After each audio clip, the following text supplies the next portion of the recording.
Hello witches, welcome back to the channel. This is Hectarios once again. I'm coming on this video to talk about,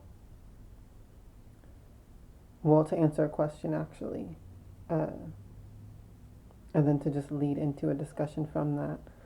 Someone was asking me on my last video where I posted about necromancy slash ancestor magical oil.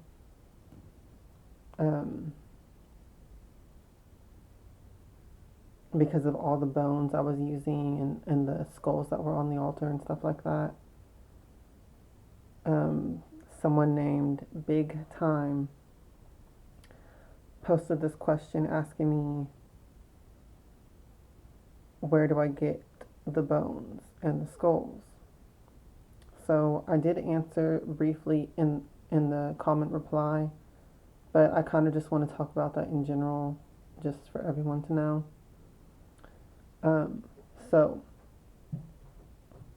this also was in my mind recently because another friend of mine on Facebook, what's his name? Jake Richards, he does a blog and he posted about using animal parts and collecting animal parts in particular is what he posted about, and how you should be respectful when you collect it from a dead animal.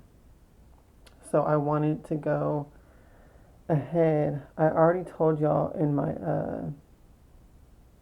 previous video where I was talking about familiars.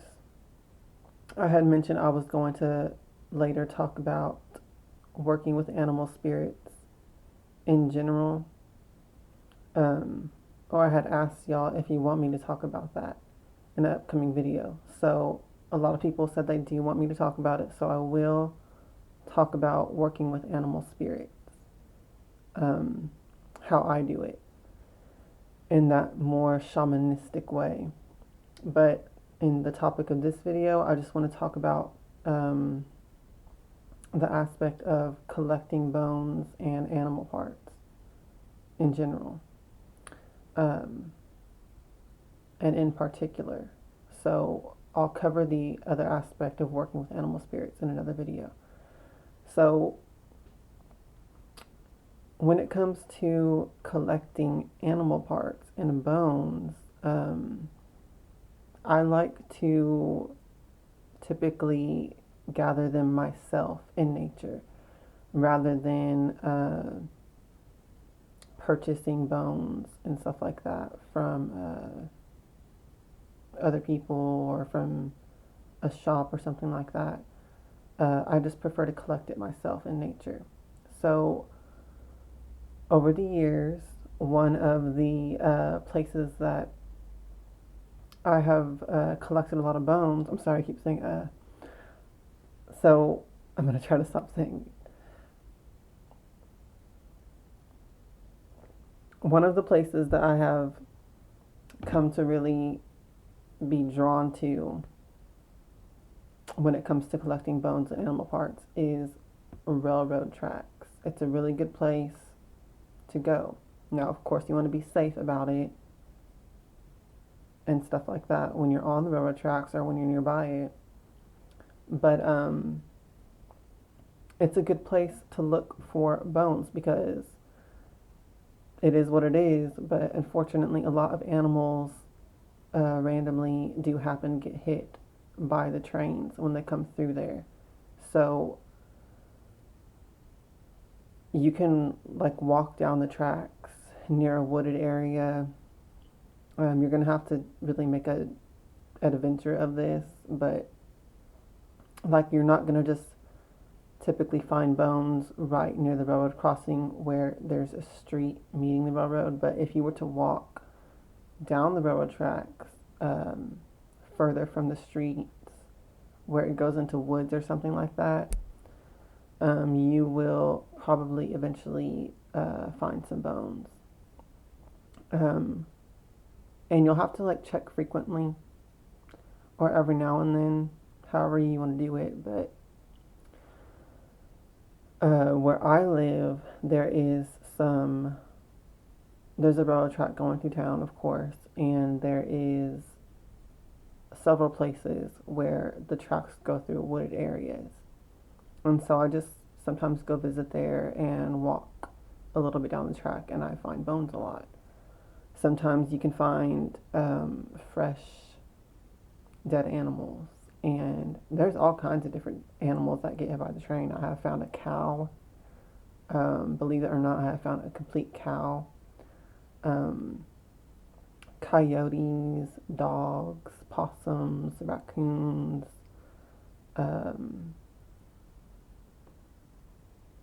There's a lot of different things that can get run over by a train. So, and a lot of times you'll find fragmented pieces and, things like that. It just is what it is. So whatever you come across, I'm sorry, I'm like moving a lot. It's cold in here. Hang on a second. That's kind of distracting me. But yeah, you'll find a lot of different things, different animals and different bones and such like that, along railroad tracks, either on the tracks or kind of to the side a little bit. Another good place or another aspect to this is if railroad tracks do cross over an area where there's like a creek or a stream or something like that. That's kind of like your best bet to find bones, because a lot of animals go there for drinking water as their water source. So it draws animals to the water, but unfortunately it also draws them to the death trap of trains and stuff if there is a railroad track going across the stream and stuff like that. So that's just my little tips for, I'm a gray witch. Y'all know that I work with animal parts and stuff like that. So if you're of that particular flavor of witchcraft like I am, then these are just some tips I'm giving to y'all. So you can purchase bones and animal parts online or in different specialty shops and curio shops and stuff like that, but you really don't know where it's coming from, or the energies, or the what is it? Just all that is behind it, I feel like gathering it yourself is much more, it's just much better to me. So that's what I like to do. That's my suggestion. You want to take gloves or something that you can handle the bones with. Put them in a plastic bag or in a paper bag or something, and do it like that till you get the bones back home, and then do a cleansing of the bones, a thorough cleansing if they're not already like nature cleansed by rain and the sun and stuff like that, because sometimes you will find just straight up bones that are dry and clean and stuff like that. But a lot of times it will kind of be from a more fresh dead animal, so you're going to want to like clean it and stuff like that.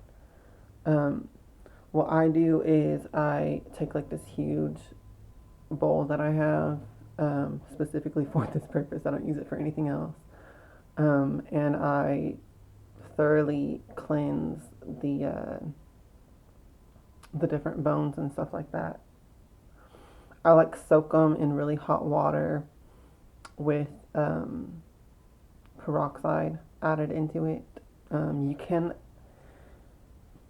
There's a kind of a debate on this when it comes to bones and stuff like that. Some people say don't use bleach because it can damage the bones.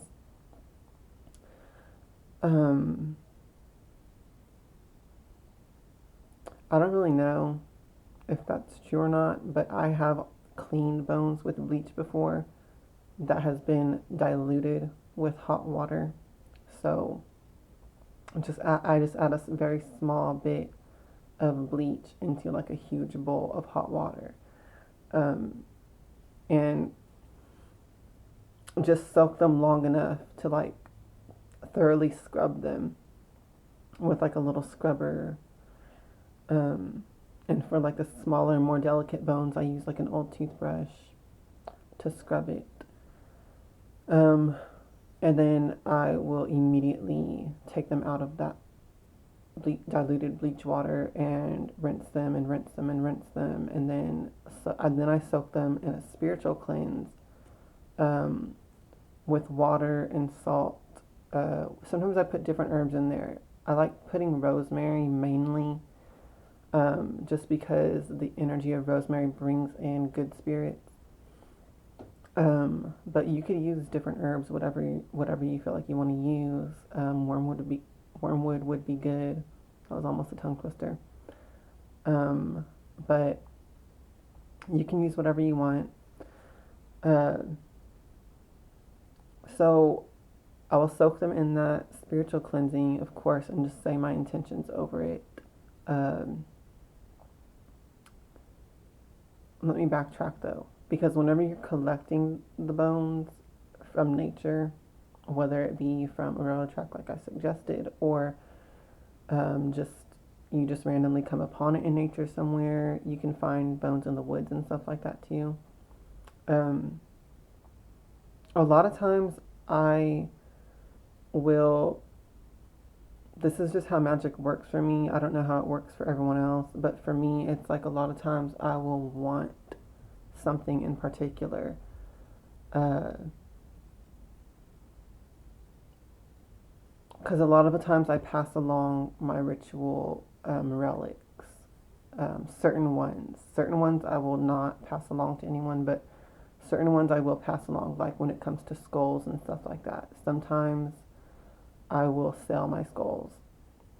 When I feel like I'm done working with that particular spirit energy, I will pass it along and sell it to someone else or give it as a gift to another practitioner, or trade it or something like that.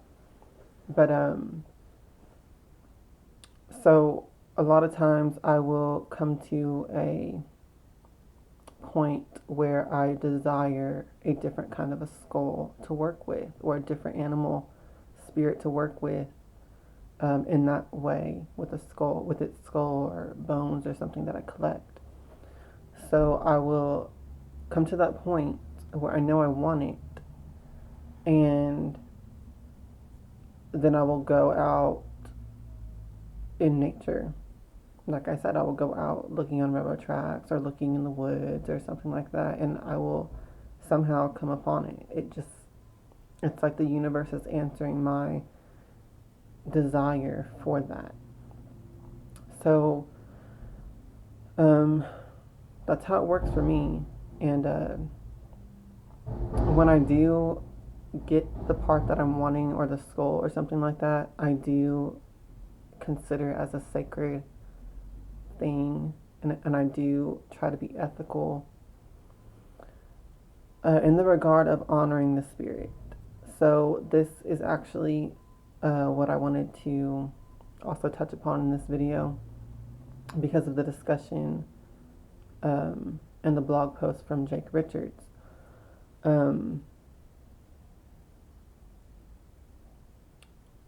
Yeah, because he was talking about the ethics of collecting animal parts, and he was saying, don't collect the part unless you feel that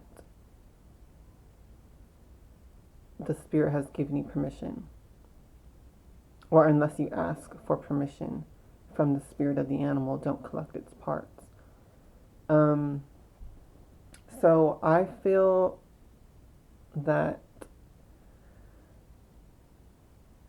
I mean, I don't necessarily think that that is a wrong opinion or view, but I just think it's more complex than that, because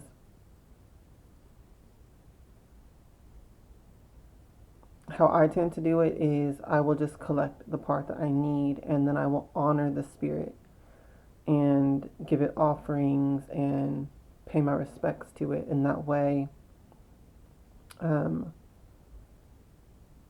I don't necessarily ask for its permission, but I do honor it when I use its parts. So when I was reading that blog post and commenting on it, it kind of made me think deeper about that, because that's just what I did naturally, and it made me think deeper about it and the reasons why I do it like that. So what I kind of realized of why I do this in my practice was that a lot of the animals that I work with are wild animals. They like a coyote or a raccoon or just different things like that. They're wild animals. They wouldn't necessarily a living coyote or a living raccoon wouldn't necessarily come to you in nature. You know what I mean? Like if you just saw one in nature, more than likely it's gonna like run away from you, if anything. Uh, it wouldn't come to you. So the thought of asking for its permission to get into a relationship with it kind of doesn't make sense to me, because they're a wild animal. They're not going to necessarily approach you or accept your advances towards them. They'll most likely run away. A lot of times you have to actually capture an animal to domesticate it. So,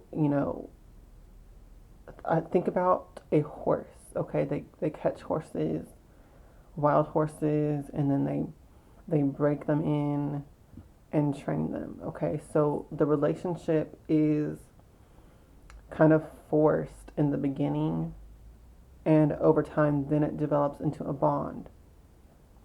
And so that's just a very crude way of explaining it, but that's kind of what I feel, how it is when I collect animal parts from wild animals and stuff like that. I feel like it's something that I wanted to work with, then it's like the universe is delivering it to me, and then I just take it and accept it, and I do honor it, though. I do give it offerings. I do, talk to it and give my appreciation and stuff like that. But it is a sort of forced relationship in the regard of I'm not asking its permission. I'm just working with it. So that's how I view it.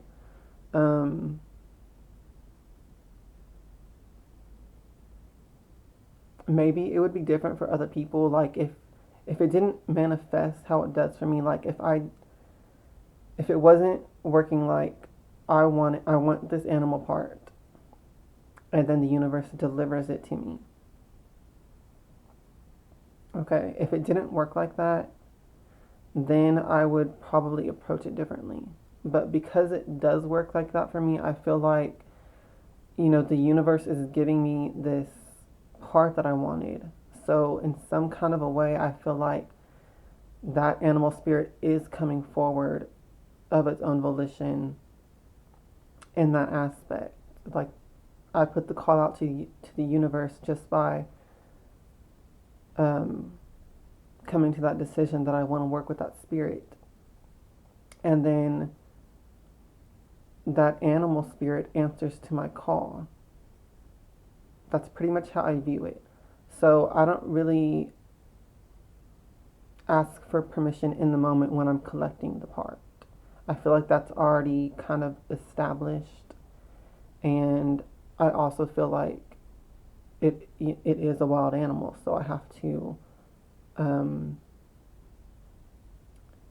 build a relationship with it by taking it home and domesticating it. So I hope that makes sense for how I do it. And if it doesn't make sense, you don't have to practice this way, but that's how I do it. And it's what feels right to me. But I just had deja vu. Okay, but going back to cleaning the bones and then doing the spiritual bath and stuff like that. So what I do is I put it in a mixture of water and salt and typically rosemary herb. Sometimes I use other stuff, but most of the time it's rosemary herb. And I just let it soak in there for however long I feel it needs. It depends really, as far as timing, that depends on how many bones are in the bath. Sometimes I will find like a full skeleton of something or the majority of a skeleton of something, and I will leave that in the spiritual bath for quite a while. If I just find a skull or a few bones, I won't leave it in that long. So I just kind of do it, play it by ear, so to speak, uh, by what just feels right for the timing of it. But basically, I will soak the bones in a spiritual bath, and then after that, I take them out. Uh, I rinse them off again, and then I set them to dry. And it can take a while for bones to dry, actually. I don't dry them with a cloth or a towel or anything. I let them air dry because I feel like it absorbs more of the energies of the spiritual bath when you do it that way.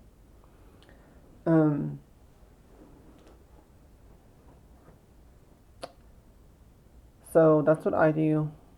After they dry, I just keep them stored in, different things like a box or a bag, depending, like the bigger bones I keep in boxes and the smaller bones I keep in bags. And I have quite a lot of bones because I use bones a lot in my work, and also in jewelry that I make. So that's what I do.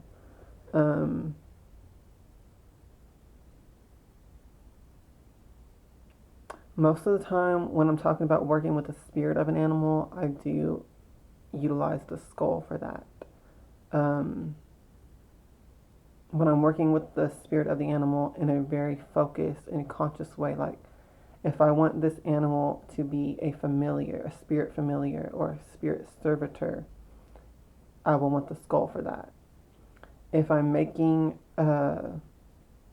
jewelry or something from the bones, I feel like, from like the different bones besides the skull, I feel like it's more tapping into the energies of that animal in general. I don't really feel like it's working with the full-on spirit, the consciousness of that animal. I feel like it's more just tapping the current of that animal, if that makes sense, and bringing its energies into the talisman or the amulet or whatever I'm making with its bones. So it's not necessarily working with the particular spirit of the animal that bone came from, but it's more tapping into the energy of that type of animal that it is. So that's once again just how I view it. You don't have to view it like that. You can view it however you want. You can practice however you want, but that's how it is to me. So I think that's basically all I wanted to talk about in this video.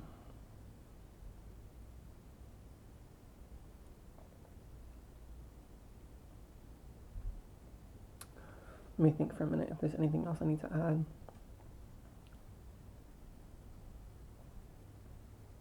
Yeah, when I work with the skulls, I typically like to decorate them or adorn them in some kind of a way. So just look to my previous video and see the skulls that are on my altar, and two of them are decorated, and the other one, that's a coyote skull that I just got a few days ago. I haven't really turned it into a full-on ritual relic yet. So it's not, I haven't painted it or decorated it in any kind of a way yet. But I will. And to me, that's my way of honoring the spirit. That's my way of showing it that I I hold it as sacred and that I appreciate it and that I love it. And I want to adorn it with with beauty because it's a sacred and holy thing to me. And so that's my way of doing it. Um, and I will also, of course, give it offerings and stuff like that, like food and water. I will burn incense to it. I will take my oils and rub the entire skull with the oils every once in a while, just to doctor that relationship and maintain it. So I think that's going to be all for this video, just for the particular aspect of collecting the animal parts and the bones and stuff like that. And I will do a future video on working with animal spirits. I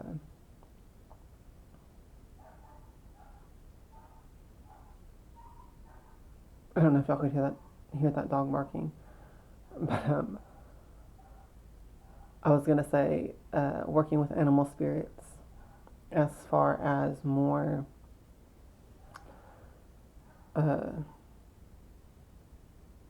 I'm not even sure how to explain what I'm trying to say. Just know that I will be doing another video on working with animal spirits, not just covering the aspect of collecting the parts and the bones, but just more of working with them, okay? In more detail. So thank you for watching. I hope that you have a great week. And hail to the witches, hail Hecate, and blessed be.